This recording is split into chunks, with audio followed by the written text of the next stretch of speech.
በድጋሚ ስላገኘሁሽ በጣም ደስ ብሎኛል። ዝናን በጣም ነው አይደል የምትፈሩት?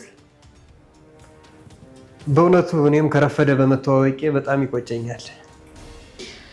በአካል ስትተዋወቀው እኔ ላይ ምን እንዳደረክ በሙሉ ንገረው። በእውነቱ ዝና በጣም ታድሏል፣ ያን ያክል ዓመት አብሮሽ መኖሩ። አይ መድበስ ችግር የለውም አትቸገር፣ እኔ ራሴ እሸኛታለሁ። ምሳሌስ ምን ነው ስትቆይ የራስሽ ልጅ መሰለችሽ እንዴ? እሷማ ከእናት ከአባቷ ጋር በሰላም እዚሁ ትኖራለች።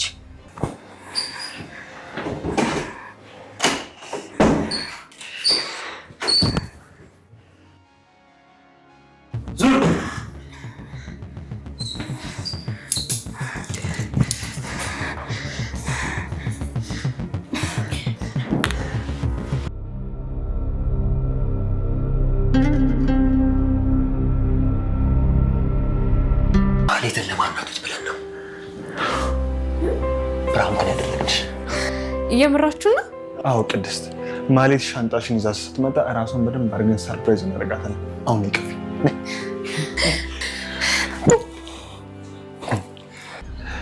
እንግዲህ ራስሽ እንደመጣሽ ራስሽ እዚሁ ባይንሽ ታያለሽ ሁሉንም ነገር።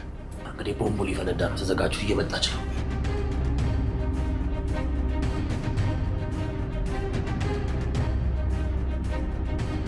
እኔ እኮ ተናግሬ ነበር። ብሩክ ይወደኛል። ብሩክ ከወደደ ወደደ ነው፣ አይጠላም። ከልቡ አልወጣም። ከዚህ በኋላ ራሴን ማስተካከዬም ቢሆን አንቺ ደደብ መሀይፍ፣ በሰበቡ የልብሽን ነገር እየነገርሽኝ ነው። ተወኝ፣ በቃ ተወኝ ያልኩህ እኮ። ከዚህ በኋላ ራሴ ልወት ነው እኔ መኖር የምፈልገው። ከብት መሀይብ፣ የምን አባሽ ህይወት አለሽና ነው ደግሞ ህይወት ምናምን የምትይው? ጭራቅ አትቻልሽ። ግን ብንከባበር አይሻልም? እሱማ ጥሩ ነበር። አሁን ብንከባበር ነው የሚሻለው። ድሮ አንቺ ሚስት እኔ ሰራተኛ ነበርኩ። አሁን ግን እሱ ቀርቷል።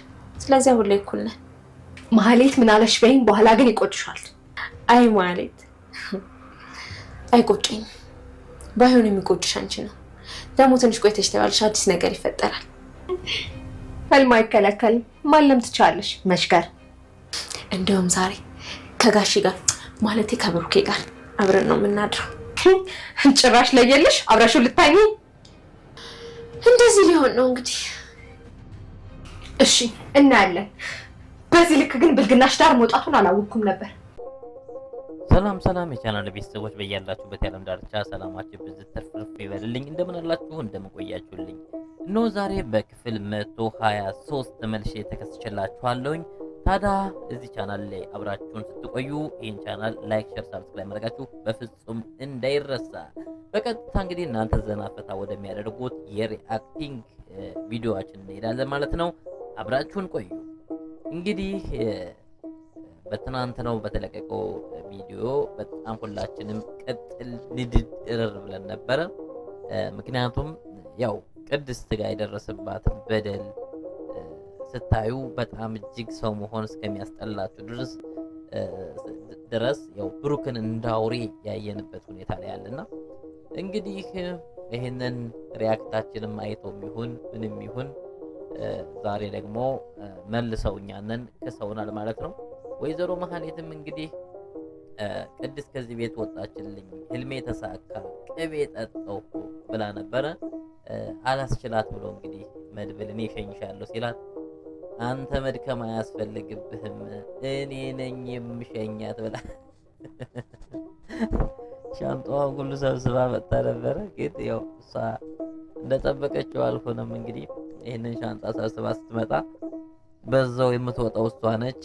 ስለዚህ አንቺን ፕራንክ እያደረገች ነው፣ እሷን እያናደድናት ነው እያሉ ነው እንግዲህ ወይዘሮ ማህሌትም ሻንጣውን ሰብስባ በቃ ተሳክቶልኛል እንግዲህ ብሩክ ከኔ ጋር ፍቅር ስላለው ነው እሷን የወቀሳት እሷን የሚያባርራት ብላ ነበር እንግዲህ። ነገር ግን ስትመጣ የሆነው ሌላ ነው። ቅድስት እንግዲህ ከብሩክ ደረት ላይ የወደፊት የሷ ርስት መሆኑን አስመስከራ ተለጥፋ ጠብቃታለች ማለት ነው። በጣም ኖርር ያደረጓት ከብር በላይ ደግነቱ ወይዘሮ ማህሌት በደል ምን እንደሆነ አይገባትም፣ ቂም ምን እንደሆነ አይገባትምና መሀይም መሆን ለዚህ አንዳንዴ ጥቅምነት አለ። እንደው ያን ታክል በደል በድለው አሁን እንደው ከሱ ጋር አብራ ለመኖር እንደው ባጣ ቆየኝ አድርገዋል። እንደው አንድየዋ እንደው በጣም ነው የምትገርመው። ግን እውነት እንዴት ማሰብ ግን ያቅታታል? እንዴት ማሰብ ያቅታታል? አሪፍ አድርገው ነው ርር ያለ ጉዳይ አንጀቴ ቁስል ብሎ ነበር። በቃ ሻንጣሽን ይዘሽ ውጫ። ክፈቱላት በሩን፣ አሁን በሩን ክፈቱላት። በቃ ትሄድ፣ በቃ ተቃጠለች። ችግሩ እሷ እኮ ምንድን መሰለህ አሁን እሷን አናደው ምንም ትርጉም የለውም። አሁን በሩ ላይ እንደወጣች ተረች። አሪፍ አድርገው ያቃጠሉልኝ። ከዚህ ግን በቃ ወደ እነዚህና ወይዘሮ ማህሌት እዛው አርፈሽ ቢያንስ ጎዳና ሄዳ ለመውጣት እየተቃጠልሽ ቢሆን ቁጭ ሰራተኛ ለመሆን ከተስማማሽም እዛው ቤት አርፈሽ ቁጭ ማለት ትችያለሽ። እዚህ በኋላ የብሩክ ደረት እንግዲህ ለቅድስትም የሚሆን አይመስለኝም። እዚህ በኋላ ወደ አንቺ መቼም እንደማይመጣ ተስፋ አደርጋለሁ። እኔ በባለፈው አብሮሽ ሲተኛ ራሱ እጅጉን ከምን በተቃጥዬ ነበር። ተቃጥዬ መጨረሻ ውይ ባህሪ እኔ አንቺን አያርገኝ አንቺን አያርገኝ። ቅድስት ስራሽን ይስጥሽ። እርጉም ነች በጣም ከአቅሟ በላይ እኮ ነው ያቃጠለች። አስፈራሱ ታባቷል። እንዴት ደስ እንዳለኝ በእናታችሁ፣ እንዴት ደስ ቅቤ እንደጠጣሁኝ በእናታችሁ። እንደው እሷ ያን ታክል በደል በድላ ያን ታክል ቁም ስቅሉን ያበላሽ ሴት ሻንጣ አውጥታ ደግሞ በስንት መከራ ከጎኑ የነበረች ልጅ ከቤቱ ልታስወጣ ሻንጣ አልመጣችም። ግን እስኪ እውነት እንነጋገር፣ እንደው ሴቶቹን በሙሉ አላዋረደቻችሁ? ሴቱን በሙሉ እኮ ነው ያዋረደችው። በነገራችን ላይ እግዚአብሔርን ተርገበገበች። ታባቷን እንዴት ደስ እንዳለኝ። በጣም ምርጥ ነው የሰራችኋት። እግዚአብሔር አሪፍ ታሪክ ነው የሰራችኋት። በጣም ተበድላ ነበር ቅድስት። እኔ ለቅድስት በጣም በነገራችን ላይ ጠበቃ ሆኜ ነው የከረምኩት። አሁንም ቢሆን እስከሚጋቡ ድረስ ጠበቃዋ ነኝ ለቅድስትና። ይመችሽ ወይዘሮ ማህሌት፣ በደንብ ተቃጥለሻል። ቅድስትም ተሳክቶልሻል እዚህ በኋላ ማለት ነው። እንግዲህ ከብሩክ ጋር አብረሽ አንሶላ የምትጋፈፊበት ጊዜ እየደረሰ ነው። ኤንዋይስ ሀሳቦች ስለተሳካልሽ ደስ ብሎኛል ወይዘሮ ማህሌት። እየተቃጠልሽም ቢሆን የጎዳና ላይ ከምትወርቂ ሰራተኛ ሆነሽ ኑሪ ለማለት ነው። በሌላ በኩል እንግዲህ ጠበቃው ዛሬም ድረስ ደካማ ጎናቸውን እየፈለገ እያሰቃያቸው ነው እነዚህን ልጆች። ስለዚህ ዝና ያላችሁበትን እንዲያውቅ አደርጋለሁ እያላት ነው። እንግዲህ ሞገስም ያው የተፈጠረውን ነገር ስለሚያውቅ እመጣለሁ አገኘሃለሁ በይውና ሂጂ ብሏታል። እንግዲህ በመነጋገርና በመተባበር ሁለቱ ወደ ሆቴል ሄደዋል ማለት ነው። ያው ድምጽ መጃዛ ስለነበር እሷ ያለውን ነገር ከውጭ ነው እና ሞገስ እየተከታተሉ ነበር። እንግዲህ ጠበቃውም ያሰበው አልተሳካለትም። ሎላም እያታለለችው ሙዚቃ ዝፈን እያለች ጊዜውን በማራዘምና በመግደል ከኋላ ፖሊሶችን በማዘጋጀት በቁጥጥር ስር ውሏል ማለት ነውና ጥሩ ነው ያደረጉት። አሁን ነገሮች ትንሽ ቀለል እያሉ የመጡ ይመስላሉ። እንግዲህ የቀሩት እነዝና እና የዝና ቤተሰቦች ናቸው ማለት ነው። ሌላው እንግዲህ ቅድስት አባትሽ ጋር አብሬ እንድተኛ ንገሪልኝ አባትሽን እያለች ነው። ይሄን የማደርገው ግን ማህሌት በደንብ እንድትቃጠልና እንድትናደድ ስለምፈልግ ነው ምናምን እያለች ነው። ያው ቅድስት እኮ ግን ታበዛዋለች። በነገራችን ላይ ፊት ከሰጣት ባዝሊን ነው የምትቀባ። አሁን ማህሌትን ዛሬ እነሱ ያናደዱ አይበቃም እንዴ? እንኳን አንቺ ጨምረሽባት ለራሷ ተቃጥላለች።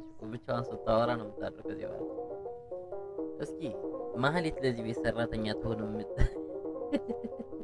የምትሉ ሀሳባቸውን በኮመንት መስጫ ስር ማህሌት የቤት ሰራተኛ መሆን መቻል አለባት የምትሉ ጻፉልኝ። ከዚህ በኋላ መቼም አልቀርላትም። እንግዲህ መቼም እሷን እዚህ ቤት ወጣ የሚያገባ ሰው አይኖርምና ማህሌት የቤት ሰራተኛዋ ትሁን ለቅድስት የምትሉ ካላችሁ ሀሳባችሁን በኮመንት አጋሩ ውድ ፋሚሊያን። ሌላው ጠበቃው በመታሰሩ በጣም ደስ ብሎኛል። ከዛ ውጭ ደግሞ ኤፍራታና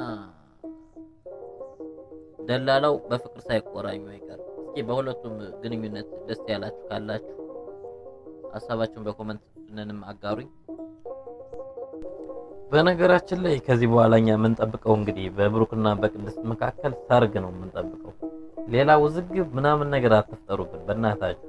እኔ አሁን በቃ ሰርግ እየናፈቀኝ ነው። ሁለቱ ተጋብተው ማየት እፈልጋለሁ እንግዲህ። ምክንያቱም እዚህ በኋላ ሲጀምር እሷን እንደማያገባት ነግሯታል። ዞሮ እንደማያገባት እያወቀች መቼም እሷ ወይ ወደ ዝና መሄድ ካለባት መርጣ ትሄዳለች። እዛ ውጭ ግን እሱ እንደማያገባት እየነገራት እዚህ ቤት የምትቀመጥበት ምንም አይነት ምክንያት የለም። ማህሌት ከዚህ ቤት ትውጣ፣ ሌላ የሚመጣውን ችግር እነሱ በራሳቸው መንገድ ይወጡ ምትሉ ካላችሁ ኮመንት አድርጉልኝ። ዶ ማህሌት እዚህ ቤት ተቀምጣ እነሱ የሚፈልጉት ሚሽን እስከሚያሳኩ፣ እዛስ በኋላ ግን ምንድነው የሚሆን? ችግር እኮ እሱ ነው። ሚሽናቸውን አሳኩ፣ መሰከረች ምናምን፣ እዛ በኋላ ወጣሽ ጎዳና ላይ ወደቂ ምናምን ይሏት ነው። አራ ሼም ነው እንደዚህ። ስለዚህ እሷን አባረው በራሳቸው መንገድ የሚሄዱበት መንገድ ካለ በዛ መንገድ ቢሄዱ የተሻለ ነገር ይሆናል ብዬ አስባለሁ። ከዛ ውጭ ግን እኔ በዚህ ድራማ ላይ አሁንም ቅሬታ አለኝ። ማለት አስተማሪ ነገር ዞ መምጣት መቻል አለበት። አንድ ነገር ላይ ብቻ ነው እያጠነጠነ ያለው። ምንም የተለየ ነገር እያሳየን አይደለም። ሴራው እንደውም ያን ያህል ጠንከር ያለ ሴራም አይደለም። በነገራችን ላይ ጠነከረ ሴራ አይደለም። እንደውም ከዚህ ይልቅ በጣም ጠንካራ ሴራ፣ ጥሩ ፕሮዳክሽን፣ ጥሩ ተውኔትም እየታየበት፣ ጥሩ የፋሚሊ አይነት ነገርም እየታየበት ያለው ዳጣ ነውና ምናልባት ከሁለቱ ፕሮዳክሽን ጋር ንጽጽር ብትሰሩም በጣም የተሻለ ነገር ነው ብዬ አስባለሁኝ። እንግዲህ ለዛሬ ያዝኩላችሁ ፕሮግራም ይሄን ይመስል ነበር። ቀጣይ በሌላ ቪዲዮዎች እስክመለስ ድረስ በያላችሁበት የዓለም ዳርቻ ሰላማችሁ እንዲበዛ እመኛለሁኝ። ሀሳብ አስተያየታችሁን ኮሜንት መስጫ ስር ላይ አስቀምጡልኝ። ሰናይ ጊዜ ይሁንላችሁ። ባይ ባይ።